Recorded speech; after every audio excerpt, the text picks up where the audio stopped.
This tradition has become an annual reminder to our whole family that no matter how messy our lives get, we can still be thankful for God's goodness.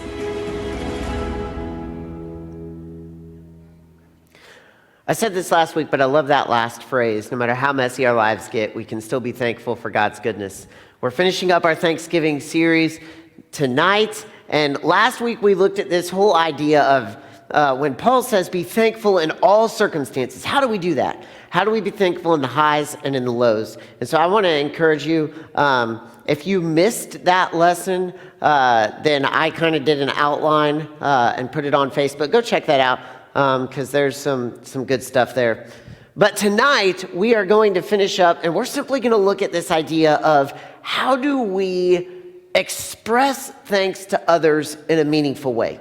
How do we express thanks to others in a meaningful way? Summer of 2002, I sat in my parents' basement with a stack of thank you cards in front of me. I had just graduated from high school. I had had my open house. People came, they said congratulations, and it was time to sit down and write my thank yous for the gifts. And as I sat there with these thank you cards in front of me, I thought to myself, how do I do this? How do I really express thankfulness in a meaningful way? I mean, I could have written, Dear so-and-so, dear Aunt Janet, thank you for coming to my open house and for the gift, CJ. That is one way to express thanks. But if that does not include the dear Aunt Janet and my name at the end, that is one sentence, 7 words, and it leaves a whole lot of white space left on a thank you card. And so I sat there thinking, okay, how do I do this? There's got to be a better way than just, hey, thanks for the gift, for people that have been a part of my life. And I really started to think, okay, what's the best way to do this? How do I express thankfulness in a meaningful way? And so tonight, I want to look at Paul's example of how he expressed thankfulness. Now, Paul is a guy, we'll get into who he is later. This is just an example. This isn't one of those things where it's like, this is exactly how you express thanks.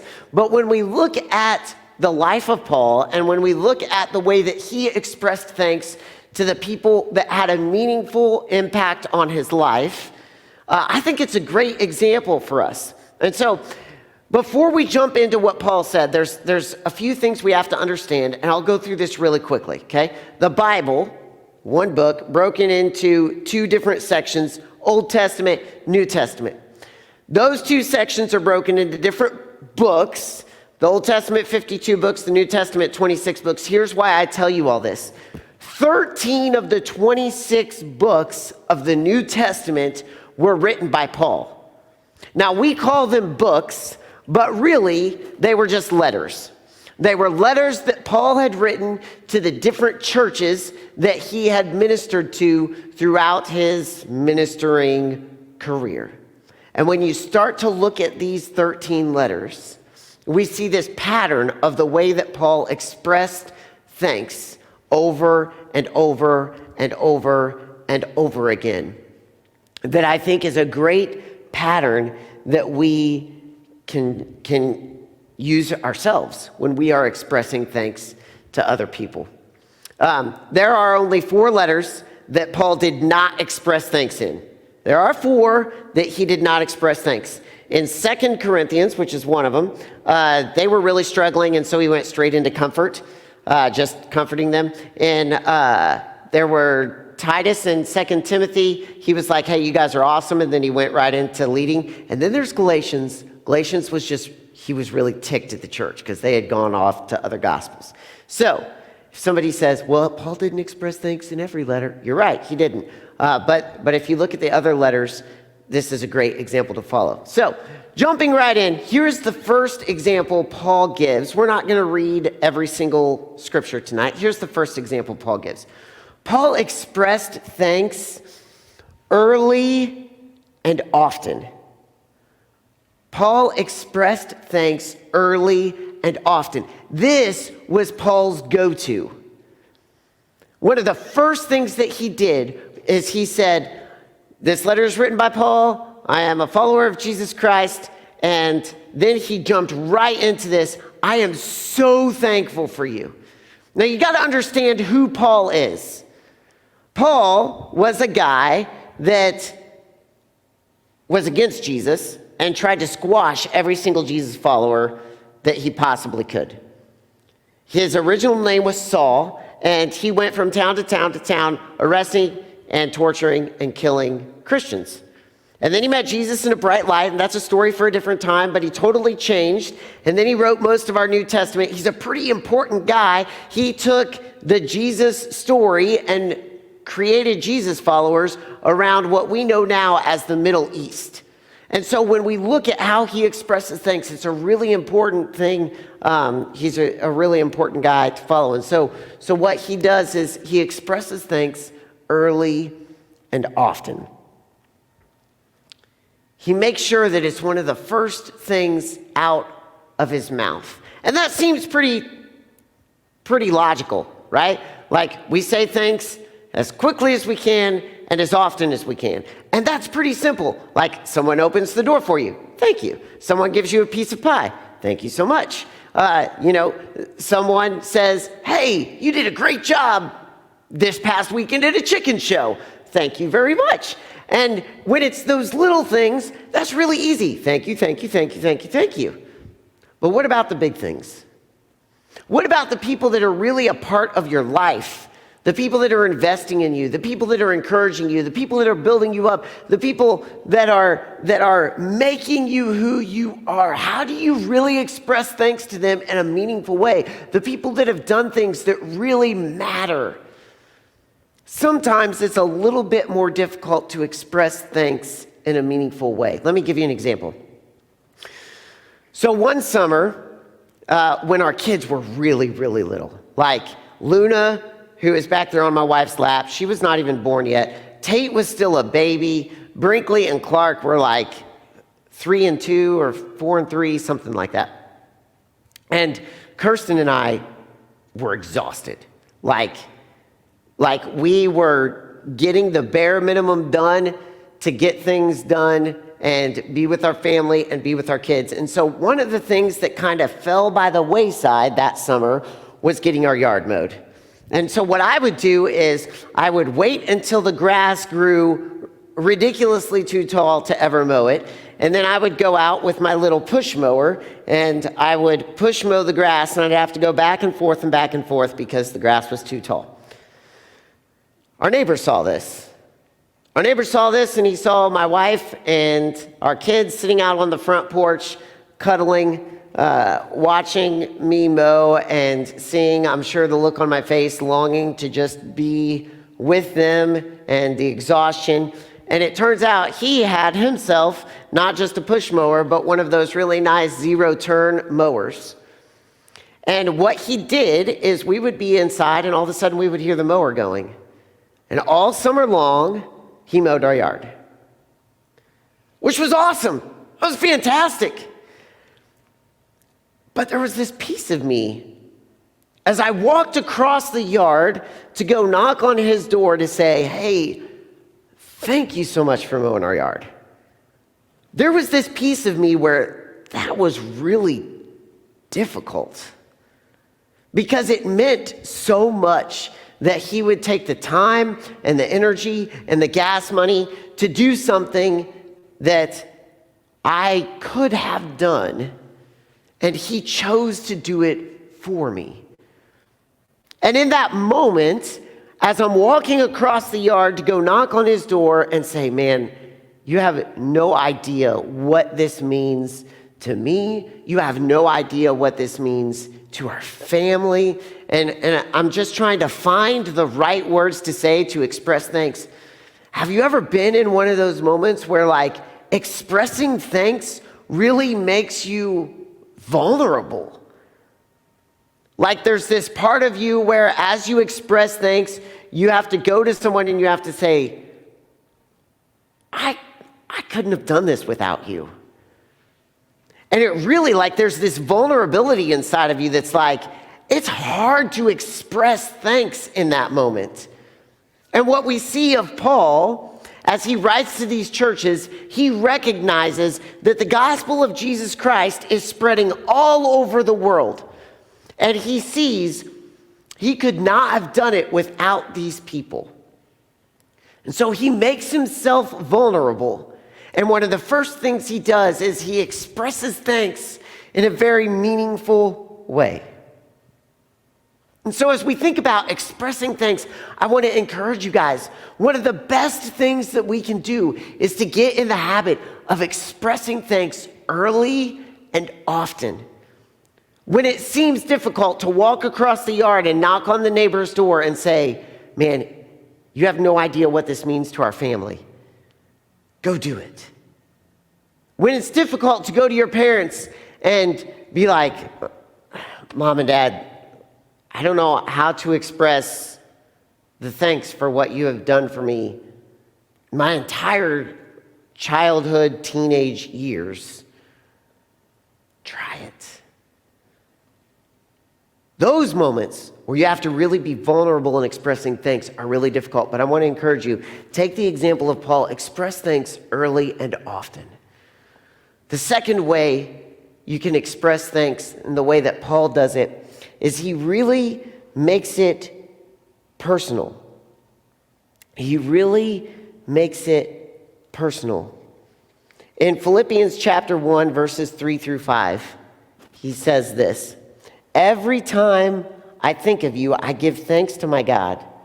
Whenever I pray, I make my requests for all of you with joy, for you have been my partners in spreading the good news about Christ from the time you first heard it until now. Paul is super specific with what he's thankful for. He's not only thankful for them, and often that's our go-to. We're like, hey, I'm thankful for you. And that's where we leave it. We just say, I'm so thankful for you. Paul makes it personal. He takes it a step farther. He says, listen, I'm so thankful for you. Whenever I think of you, I pray to God. And I'm so thankful that we are partners in ministry, that we are going out and we are doing this thing together, that we are spreading the good news. What would it look like for you in your life to express thanks and make it personal? What would it look like for you to go to someone and say, hey, thank you so much for what you do. And here's what I am thankful for about you. Make it personal. When I went over to say thank you to our neighbor for mowing our yard, I went over and I didn't just say, hey, thanks for mowing our yard. It was like one of those, man, thank you. Thank you for mowing our yard. And it was just kind of one of those, like, you don't know what it means to me. And you have no idea how incredibly helpful it was. And again, it's kind of one of those vulnerable moments where we can make it personal. All right, third thing is this, and this is the last one. Express thanks early and often, make it personal. And the third thing is this, give hope for the future. Give hope for the future. If you continue to read in Philippians, Paul says this a few verses later, and I am certain that God who began a good work within you will continue his work until it's finally finished on the day when Christ Jesus returns. And I love what Paul does in these books, is if you read through these books, he says, thank you, I'm so thankful for you, and here's why I'm thankful for you, and we've done this incredible thing together. And what he does is he takes it and he makes a call back to where they used to be and where they partnered together and the relationship that they had and the things that were meaningful about the time that they spent together. And he says, and here's what I hope for the future. God's going to continue. I hope to come see you. I'm going to be with you again. We're going to continue to do this thing together. And when we can make a hope for the future, there's this incredible thing that happens. Suddenly, a thank you of a graduation open house doesn't become, hey, thank you so much for coming to my open house and for the gift, CJ. Like if I were writing to my Aunt Janet and I were making it personal and I were expressing myself, it would sound something like, Janet, thank you so much for coming to my open house and for whatever gift she gave me. I don't remember. It's years ago. And then I would say this.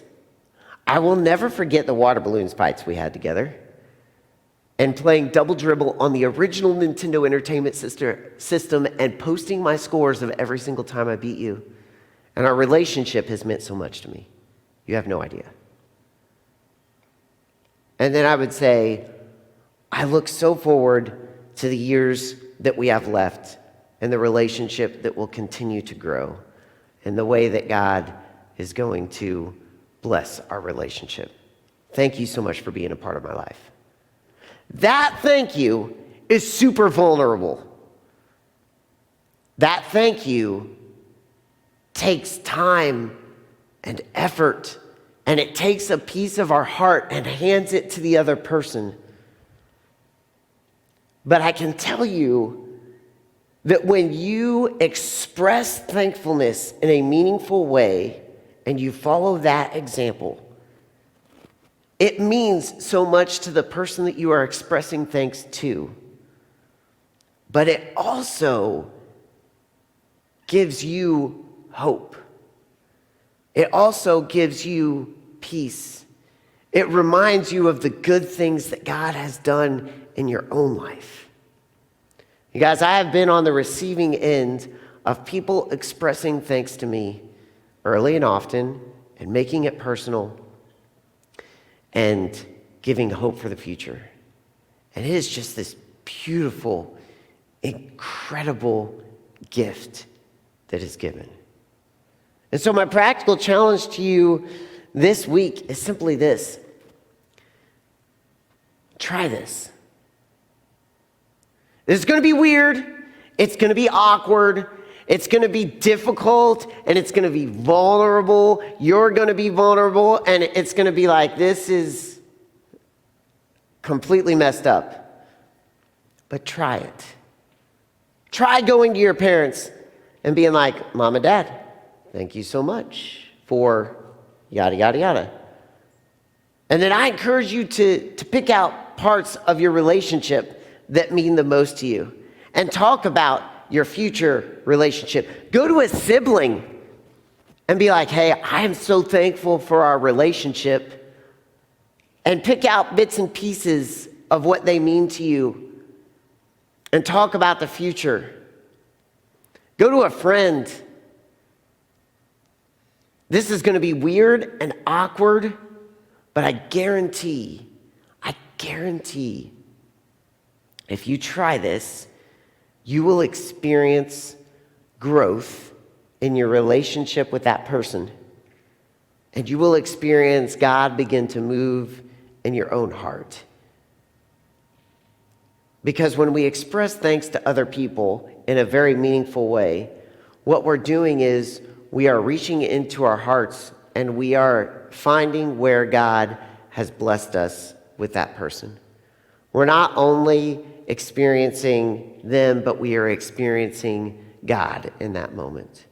And so this week, and in the next few weeks, while we are not meeting, I want you to try this example that Paul gives and express thanks in a very meaningful way. Let me pray. God, thank you so much for Paul's example of how to express thanks.